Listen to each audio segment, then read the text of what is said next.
Okay, what is money? I think this morning we said we didn't teach it. It builds comfortable homes and high educational standards. It fosters research and helps to build up our national health. Through money, we can contribute to the welfare of others. By its proper use, we can multiply our usefulness. It may serve as a thermometer in the industry we're in, may be used as a scoreboard, at least one branch of our success. Builds churches, fosters righteousness. It's helped to win wars, preserve national security. It's a medium that we exchange for other things. It's planning and industry made negotiable. It's preserved labor. It's stored up accomplishment.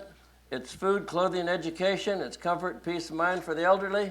And then I say it's an extension of your personality, because you gave a piece of you to get it. So it's a lot of things, and we need to understand what money is. It's a very important thing in our life. Money has gone all the way from bartering to simplification of coins and paper in exchange for products and services. It's that simple. I don't know how many of you still barter, but I was raised kind of bartering. And when I had my insurance deal, I remember being in a grocery store in Dalton, Georgia, and the guy said, "Trust me, I don't have any money." And I said, "Well, while I was waiting to see you, I was walking by the meat counter, and I looked back in the door where the butcher was back there, and I noticed that he just butchered a cow. I'd like to talk to you about half the cow, and I want to show you an insurance program for half the cow." Well, I left there with that cow in the trunk of my car. And then I went to Starnes in Columbus, Georgia. I went to Starnes appliance store, because I needed a place to put the cow. I didn't have a freezer. And so I swapped an insurance policy for a freezer with Mr. Starnes. Now, I was working on a 70% commission, so each of these items only cost me 30 cents. Do you understand you're keeping up with me? Okay. Then I went on a vacation after I got this cow cut up and put in there. I went on a vacation, and the electricity went off in my house. I was gone for a week. When I got back, not only was the cow dead, he was smelling because it wasn't in the freezer. So I lost the freezer and the cow. I just thought I'd share that story with you. From age 20 and beyond, we're going to work 50 years. The purpose of working is to earn an income and save something for the future. Wouldn't you think if you spend 50 years doing something, you'd learn something about it? And we talked about that this morning. I want to hit it again. Don't leave it up to someone else. And this is the punchline of today. You and you alone are responsible for your financial success or failure. It's not Harlan Stone Cipher. It's not your upline. Not your brother, your sister, your mother, your spouse. It's you. I use other people's time and other people's money and other people's anything. It's a multiplier. The beauty of network marketing is that you haven't heard that term used with network marketing, but that's what it is, other people's time. When you use the time of other people to achieve your goals, you're multiplying your goals, you're multiplying yourself and the possibility of increased income. As we sit here today, somewhere, even at 10 o'clock tonight, 2 o'clock in the morning, there will be somebody in the world, some group of people out working and making me money. That's really a nice thought. I mean, but that's what you do when you compound. That's when you do with leverage. That's what you do with multiplication, with your assets and your funds. You put overalls on your money and you put it to work. Now, we talked this morning about you could take $5 and invest it for so many years, you'd have $299,000, etc. And we told you if you spend 10% of this and this and this and this, you'd have $2 million. Well, do you know that doesn't work if you spend the money? Remember, every dollar that you spend cannot go to work for you because you've spent it. Now someone else has it. Okay? We're buying China's junk, and they've got our money. Does that compute? Do you understand what I just said? We're buying their junk, and they got our money. If Walmart were a country, it would be the eighth largest country in the world to China. It's our eighth largest customer. Of all the countries in the world that China sells to, Walmart's number 8.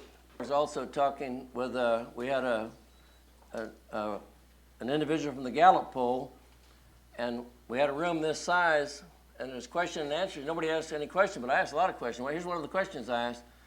I said, well, how much cheap labor do you have? He said, well, let me ask you a question. You got a Reebok shoe, you know, your famous shoe?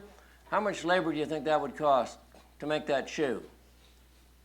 I said, I don't know, it sells for $125. I guess there's probably $10 worth of material in it and $5 worth of labor over here. He said, no, there's 8 cents labor in making a shoe. And he says, now does that tell you the difference between our poor labor and your expensive labor? I mean, this guy was rather bold speaking to us. I was astonished. And I said, well, how long does this labor pool last? He said, we got enough cheap labor to last for 30 more years. Well, let me tell you what that's going to do. That's going to make them the #1 economic power in the world, make us #2 because we buy their junk instead of saving our money.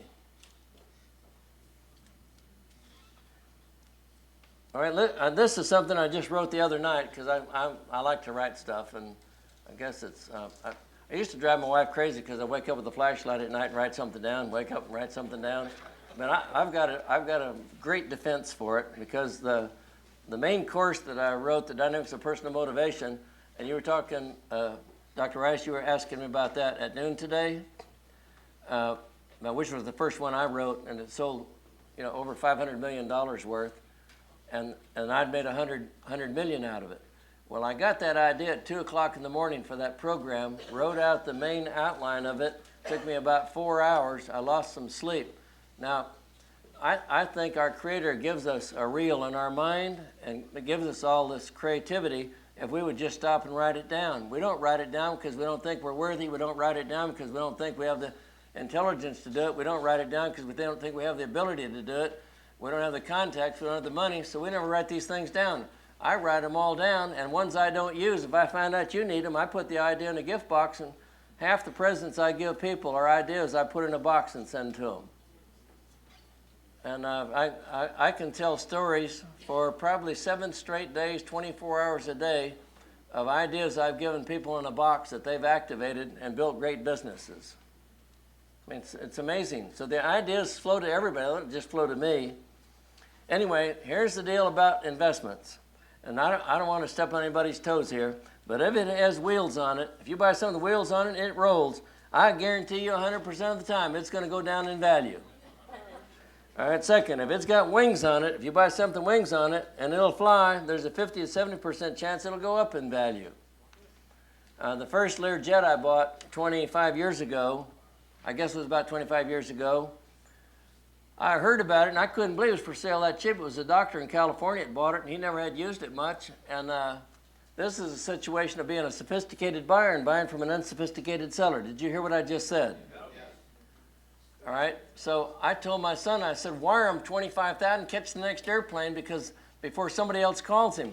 And nail it down now, quick, ASAP. Send him an email, send him a fax, get on an airplane. Charter a jet, just get out there and get that airplane. We flew it for 8 years and then sold it for $700. We flew it, might say, for free, sold it for $750,000 more than we paid for it. Now, where do we get them? We go to all over the world to find them where nobody else would even think to look. The world used to be this big when I was a kid, and then it got this big, and then it got the size of a basketball, and then it's volleyball, and then a baseball, and then a golf ball, and now it's a marble. I mean, that's the way of looking at it. I don't think anything about getting on an airplane, flying to some foreign country, doing a seminar like this, flying there in the night, do it the next morning, catch an airplane out in the afternoon. Somebody asked, where'd you go this weekend? I said, well, I didn't do anything. And paper, if you buy something made of paper, that's a stock certificate, etc., there's a 10% to 100% chance it will go up, but it will take great amount of knowledge, skill, and timing. It also means there's a 10% to 100% chance it will go down. 92% of all the people that buy stock lose. Okay, so it's not a game for amateurs. And when you call a broker and ask him for his advice on what to invest in, and he said, well, here's his pitch, our analyst, let's say it's a $30 stock. He said, our analyst have put a price on it of $38. That's what they say. Well, the analyst is being paid a salary by the people they work for to dump the stuff they want to get rid of. So that's a sucker's buy. That's a sucker's buy. So buying stocks that a broker suggests to you, well, it just shows you don't know anything about the stock market. So stay away from it. I stayed away from it my entire life because I didn't want to lose money. I never bought a share of stock in my life till I was 70 years old. because I don't believe in it. I think they're the biggest hucksters there are in America. And if you don't believe it, the SEC is catching them. Just think, if there's smoke where there's fire, the SEC is catching them about 10% of the time. And you read all the stories, what about the other 90% they're not catching them? And can you believe there's national accounting firms in collusion with them, making up bogus loans and bogus buildings that they loaned money on? It's like the Billy Saul Estes thing in the 1950s. Unbelievable, really.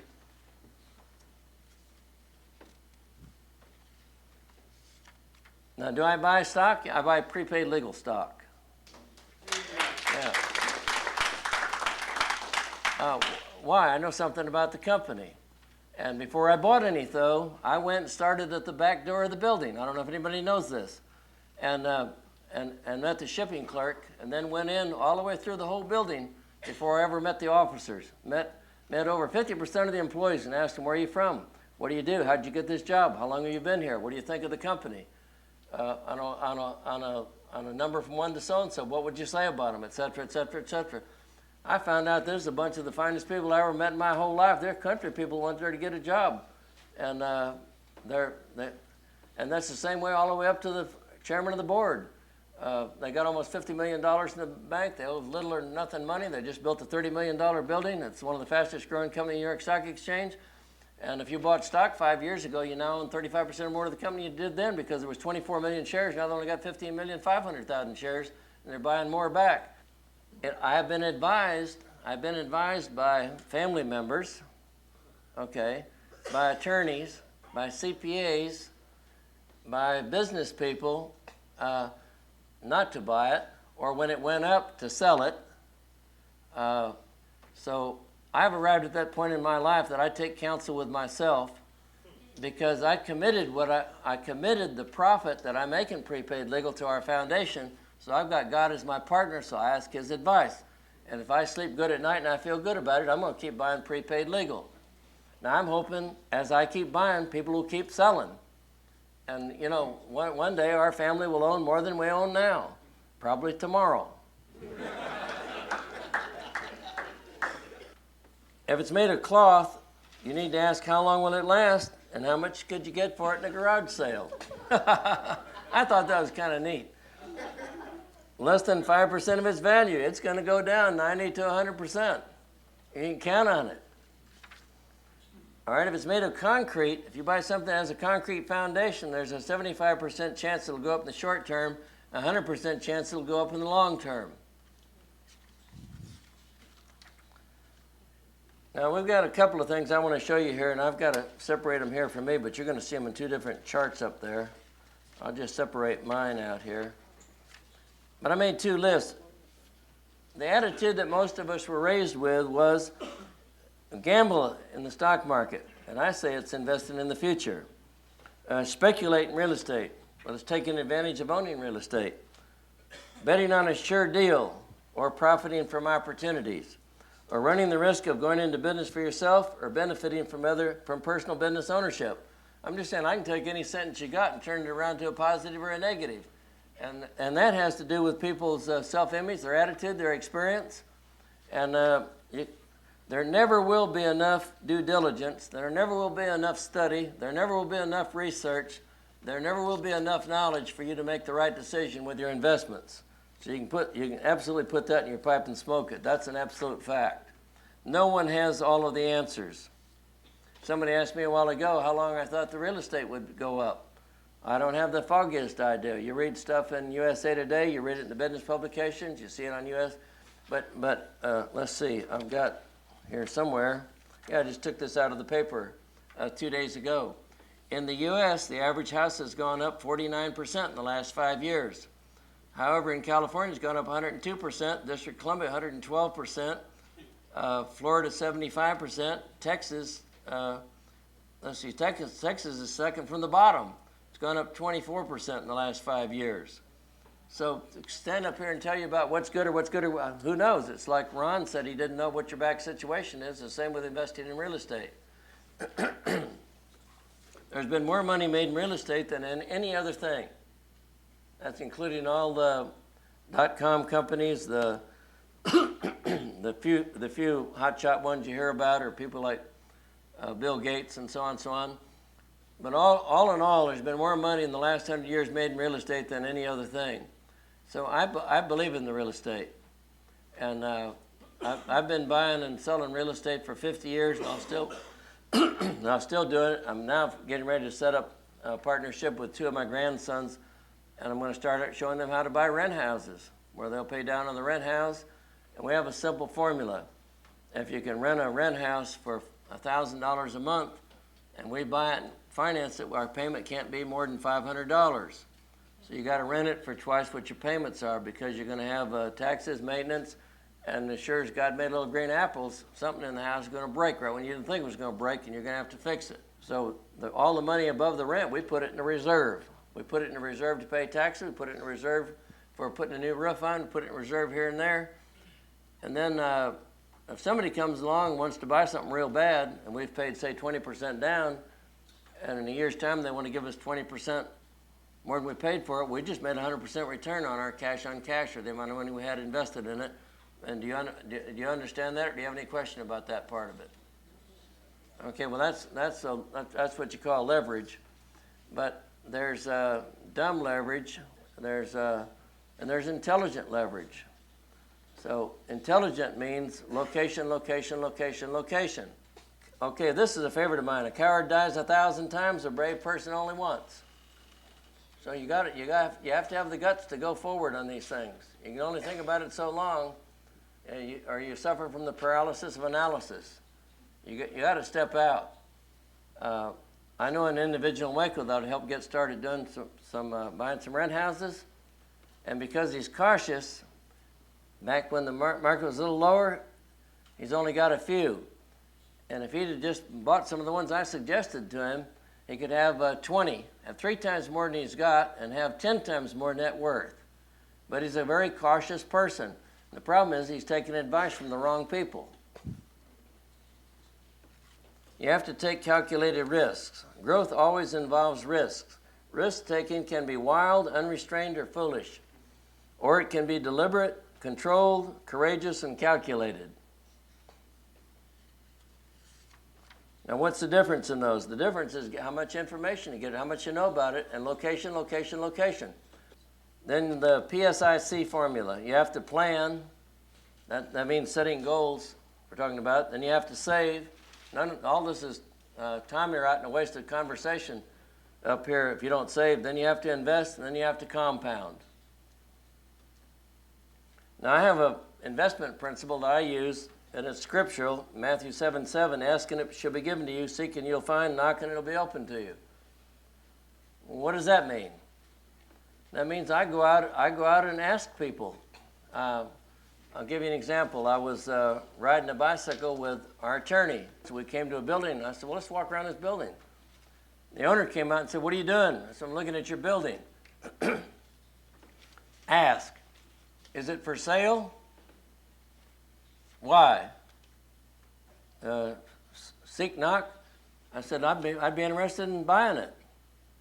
He said, well, I don't want to sell it. I said, well, if you sold it, what would you do with the money? He said, well, I'd take my wife and go around the world. I said, how'd you get it in the first place? He said, I own some Ben Franklin stores in Kansas. He said, what's your name? I said, Paul J. Meyer. And he said, my God. He said, I was a clerk in the store and bought your goals program and set a goal to own one of the stores. And they said they'd only sell me one that had gone bankrupt. And he said, that's okay. He said, I got 4 of them, made money, and used the goals program, and I wanted to own some real estate. And he started crying.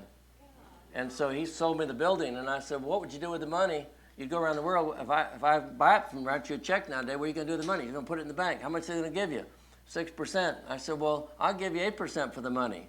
You can still take the same trip, and you can have a nicer time. Instead of you can get a bigger cabin. You can go first class. And so I started painting all the things you could do with the difference between coach and first class on a yacht, on a cruiser. And then the next day we bought the sucker. And now it's gone up in value $1 million. Now, what are we talking about here? We're talking about where to find them. You find them everywhere. They're right under your nose. All you got to do is say, I'm interested in looking for them. And you can do them while you're out selling the prepaid legal. I'm just saying they're everywhere. Mark Harrelson made a fortune by doing seminars on how to invest in real estate. And with every audience, he said, if you find anything you don't have the money for, give me a call. He had partners all over America and made a fortune. I mean, he works now, but he doesn't have to work. He's retired. He lives in Utah. He also got a big place out in Hawaii. Second thing, you negotiate it for. Did you hear how I negotiated for all of them? You ask them questions. If I paid you, what would you do with the money? Well, when he says they're going to put it in the bank, how much would you get? So I try to get owner financing as much as possible.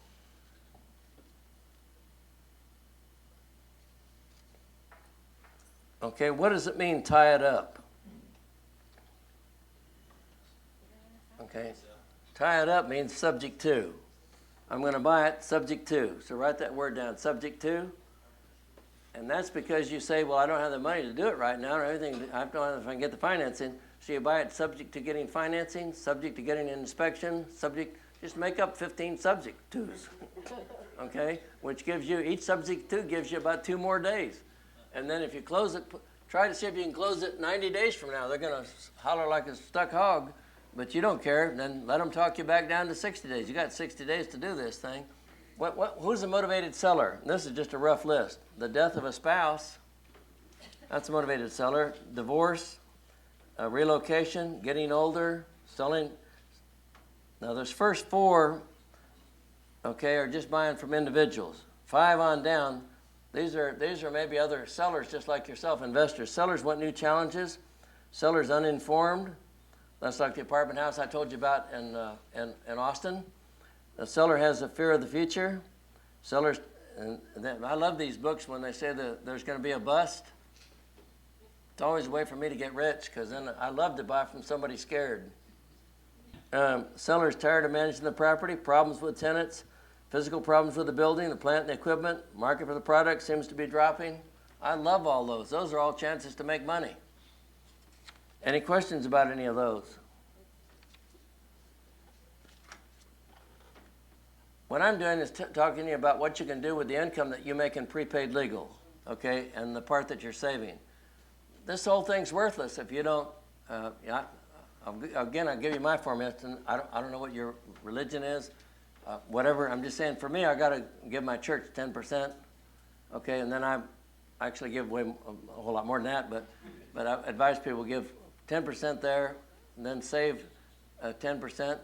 Put 20% in a reserve for taxes and unknowns, and then you got it made.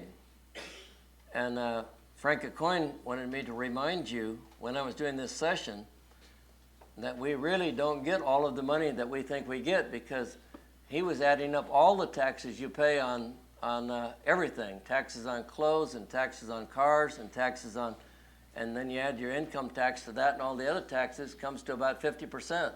So when you make $100,000, you only got about $50,000 to spend. So you got to live with. You got to learn how. You got to include all of that in your calculations, and in your budget. What are all the taxes that you're paying? Let's talk about the negative part of all that we're talking about. How do you handle setbacks? Bad deals. What do you do in life and financially when you hit obstacles and have setbacks and temporary defeat? How to handle setbacks? You don't quit. Now, here's what you do, and I want you to write this down. Put the next spot down there. Instead, you do a 180 back to remembrances of past successes and past pleasures. That's why you must keep a list of your goals accomplished, because you will get discouraged. You will have a bad day. You will have a bad month. You will get rained on. You will have trouble in your life, and you will have problems, and that's a guarantee. So what are you going to do? How are you going to handle it? Well, don't handle it the way everybody else tells you. You do a 180 back to remembrance of past successes and past pleasures. That's what you do. And then what does that do? It enhances your self-image. It stimulates it, motivates you, sets you on fire, gets you lighted up and ready to go again. Part of your self-image is always, I can bounce back from temporary defeat or failure, every time, regardless. We've got a list of sources of leveraged funds that we can hand out. Who has that list? And I'm not going to go over these, but I just listed professional lenders and non-professional lenders. Then I can't finish without talking about, this is all, as far as I'm concerned, if you don't learn generosity with it, and it's a learned trait, like love, it's inexhaustible. The more you pour out, the more you have to pour. Generosity is an attitude towards life. And I'm going to leave with you the joy and responsibility of stewardship. Another book, My Work is My Ministry. And some of you, I'm sure all of you have those before, and we've talked about this before. But my purpose for making it is to give it away. And somebody asked me, was I really hungry to make money? I said, more than anybody you've ever seen, because I know what I'm going to do with it. So that's one of the things at the top end. You know, I didn't do that when I was in my 20s. You understand what I'm saying, or 30s? But you give a little bit more, and a little bit more, and a little bit more, and a little bit more. My pastor took me to hear R.G. Letourneau one time. He died, when I was about 25. He must have been about 85. And I thought I was pretty smug. I guess I was an egotistical, smug tither. That would be a good description for it. And a prideful tither. And so he takes me to hear R.G. Letourneau.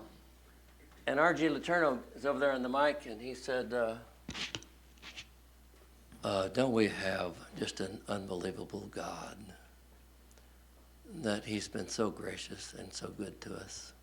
He made this planet, and that he allows us to keep 10%. Well, I went like this. And he said, I just want to cry. I just can't believe it, what he's allowed me to do. And what he had done at that time, he had arrived where he was giving away 90% of every dollar he made. They have the Letourneau Tech, I guess, in where in Texas? Longview, Texas. Well, I walked out of that meeting that day, and I told my pastor out there, I said, well, that sure shot that in the head about my 10%. I said, I have to readjust my goals. So I'm going to cover that tomorrow about you got to be careful who you listen to. But I figured that was a godly man, and that was a wise man. And in all my life, I've been just wanting very much to be that kind of a servant to my Lord and Savior, Jesus Christ. So I'm not there yet, but it's a goal of mine and our family, and I think cascaded down to Kevin and his wife, that one day we will give 90%. I know I've written several articles for magazines that it's my intent to die broke. I've met with all my children and told them I wasn't going to leave them anything, zero zilch. One of them said, Dad, you can't really mean that. But other than that one kid, everybody else was pretty responsive. And two of my grandchildren said, isn't there some kind of contract we got on him where we can either step on his hose or take away his rights because he has senility, dementia, early Alzheimer's? And I have signed such a thing, and it scares me because I'm with these kids, and they said that he can't, he's just kidding. He is going to leave us something, isn't he? Well, I'm not. Now, I did tell him this, that I'll help you do anything you want to do while I'm alive. You want to start a business, I'll help you with that. You want any ideas, I'll help you with that. You want me to guarantee a note, I'll help you with that. Do anything while I'm alive. When I'm gone, I've told you all my whole life, all of your whole life. It's not mine. It's all God's by right of creation. So it's all going to God's work, one way or another. And it all stays mostly in McLennan County, and it's to help the economically disadvantaged. We just built a building for helping battered wives, and it goes on and on and on. It's just a long, long list of where it goes, and that's what we're all about. So I started today telling you that, and I'm going to end the day telling you that, so you don't get in the trap of making money for material things.